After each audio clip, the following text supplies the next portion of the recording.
Hey there, you guys. So last week I shared how you can use a free assessment to be able to get online tutoring students. But this doesn't always work with all types of students, nor is it necessary. So if a free assessment doesn't seem like a right fit for you, then you're going to want to go forward with a free consultation.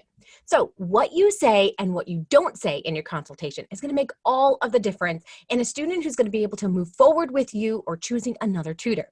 So stay tuned to learn how you can use the consultation to advertise your services, learn what to say, how to say it, and then lead students to move forward with you.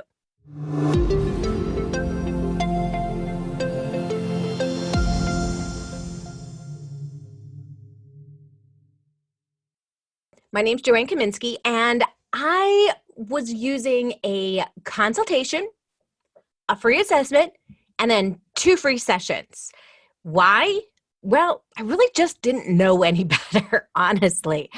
I thought like I needed to have a conversation with people on the phone or through email or whatever they contacted me through. And usually it was phone because they had my phone number. And then I would offer them, after talking to them for about an hour, I would then move them into a free free assessment. After the free assessment, I would invite them to 2 free sessions to just try it on out. And this was a terrible strategy, you guys, honestly, because it took up a lot of time. I mean, the consultation itself could take an hour. The assessment could take an hour, and then I was giving away 2 hours for free. So I was giving away 4 hours of my time in the beginning for what? Something that could have been cut down significantly if I had a better system. So today, I personally do the free assessment, but there are also some people that I'll do a free consultation with. So I'll do consultations with other tutors, and it's a different thing, right? And so it's not like I'm not going to give them a free assessment. But even in some tutoring different areas, a assessment isn't always the first step that you take with somebody. Like, let's say that somebody wants to improve their English. Well, you don't need to give them an assessment per se, right? And let's say that you have somebody that is looking for SAT prep. Well, you don't really need to give them a free assessment either. You may put in during one of your first sessions with them, you may have them do a practice test so you can see what their strengths are, but you wouldn't necessarily have them go through the entire test to be able to find out what their strengths and weaknesses are and then have a sales conversation, right? That would just be way too cumbersome to be able to do. So being able to give a consultation in those specific circumstances and then follow that with a sales conversation is all that's going to be needed in order to get started with a student like that. So how do we actually use this free consultation to be able to get students? Well, it comes to all the places that you post it, right? So you want to be able to have a button on your website that is your next step. That's the next call to action you want them to take. You don't want to just have it on one page though. You want to have it on all of your pages on your website somewhere so people know, okay, this is the next step that I need to take if I want to move forward with this person. You never know which page people are going to end up on for your website. Somebody may come in on a different page than you expected. So a lot of times we expect people to come in on our homepage, but there's going to be links throughout the web that will land people in other places on your website. And so you want to make sure that they know what that call to action is. Another place where you can do this is through social media. So again, you can use Facebook, Twitter, Instagram, whatever you're using for your social media. You want to be able to ask people to move forward with that next step, which is to book a free consultation with you, right? So it's all about having the right call to action when you're using social media and when you're posting content.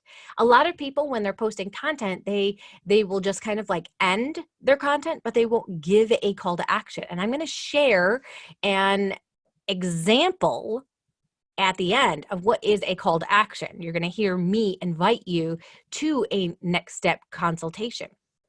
All right. So after that, you could also post it. Let's say that you are a guest on a podcast.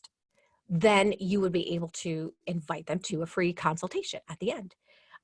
if you had a webinar, so you were doing some kind of a teaching lesson to be able to kind of share what it is that you know, or inform parents. So let's say that I'm doing the SAT, right?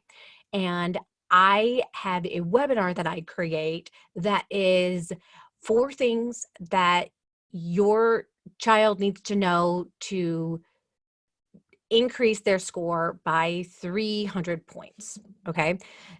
That's just an example of a title that I could give for a webinar. At the end of that webinar, I would give them the call to action of, if you'd like to be able to set up a free consultation with me, right? Here's the next step. Here's what you do.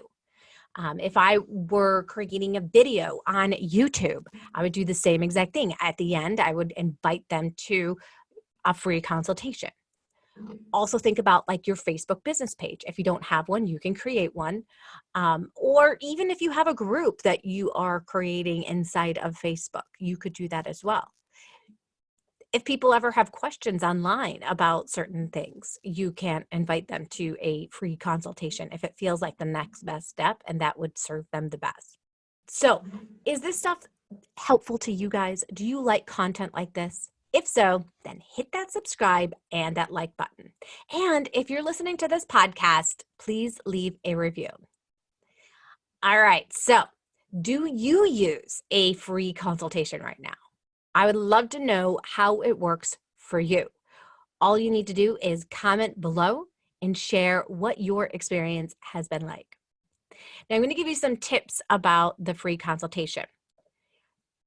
The only thing that a parent knows how to ask is, how much do you charge? And a lot of tutors take this personally, like they don't care to even get to know them or whatever the case may be, or they just want to judge you based off of your price and choose the cheapest tutor, which may or may not be true. I have come to the conclusion that it's the only question they know how to ask. If they're interested in moving forward with you, the only thing they know how to ask is, how much do you charge? Okay. And you need to be able to answer that question with confidence. But I feel like if they're asking that question right out of the gate, then you need to make sure that you are letting them know that you will answer that question, that you have some different pricing strategies, and that first you want to be able to get to know their child more and specifically what it is that they need. All right. So first, it all comes down to confidence and you having the ability to kind of drive the conversation. I want you to think about this like driving the car, right? You don't want your backseat driver, telling you what to do and all of that kind of stuff, right? You want to take control of the car and you want to drive the car. But that's what happens when you leave gaps and air in your conversation with the client. If all of a sudden you're just kind of sitting there and waiting for them to say something next, they will use that opportunity to ask the question, how much do you charge? Or they'll start questioning your, background or things like that. And today, I very rarely have people asking me, how much do I charge? And, what are my credentials? These are the 2 things that people very rarely ask me. And if they do ask me anything about the how much do you charge, I do kind of save it till the right timing, because I feel like if you bring that up too quickly in the conversation, then it really kind of messes things on up a bit because they're not ready. They need to know what is your value. And your value isn't about talking about yourself. It's not all about you. It's all about them. So ask questions that are all about them. What is their child struggling with? If you were to wave a magic wand and be able to help their child, what would that look like? What is it like for their child? What are the teachers noticing at school? Or, what are your child's goals, or what are your goals for your child? These are all types of questions that you can be asking to be in control of the conversation. You really want to make sure that there's absolutely no dead air you want to have that next question. So I've actually created a free download for you that will go over some of the questions that you can ask so that you always know something that you can ask. And if you're having this conversation on the phone, it's really easy because you will be able to just like use the document that I'm going to give you. If you would like to practice being able to give this conversation, then you can also contact me to be able to do that. Now, Beth Hansford, when she got started, she wasn't sure why her consultations weren't going so well. She didn't really have a lot of confidence. She didn't know what was going on. And I said, hey, let's practice this together. I'm going to see where the gap is here, what's happening for you. And I'm going to help guide you into how to have a better consultation. So we went through the entire process. She increased her confidence as a result of it. And today she's able to have this conversation a lot more easily and effortlessly with each of her clients so that they know they want to be able to hire her to work with her. And that can happen for you as well. So if you're interested in having that practice conversation just to see, okay, what kinds of questions do I ask? How do I ask them? How do I sound when I ask them and be able to get feedback on that? It's a lot easier to get feedback from somebody that knows what to look for than for a client just to say no and you have no idea why they're not moving forward with your services. So if that's something that's of interest to you, click on the link in the description. And if you want to watch more videos that are going to show you how to get more students, I'm going to put a link for you to be able to click on the right-hand side so that you have the opportunity to see all the different ways that you can be able to get online tutoring students. Well, you guys, that's it for today. Thanks for listening. And I'd love to know, are you using a free assessment or a free consultation? And how is it going for you? Enjoy the rest of your day, you guys.